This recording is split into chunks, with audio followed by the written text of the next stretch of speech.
আজকেই কলস যাত্রা, সেখানে আমরা দেখলাম যে শুধু বেনারস থেকে এসে কলস যাত্রা পৌঁছালো, বিভিন্ন বিজেপি নেতৃত্ব উপস্থিত ছিলেন, আপনিও রয়েছেন, কি বলবেন?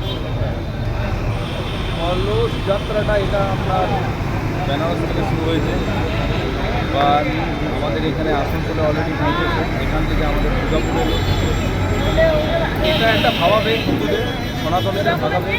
এখানে অনেক শহ লোকরা ছিলেন, আমাদের মণ্ডলের অন্যান্য সাধারণ মানুষদের শুরু করে সব দায়িত্ববান পদবর্তীদের যারা আছে তারা সবাই প্রস্তুত ছিলেন।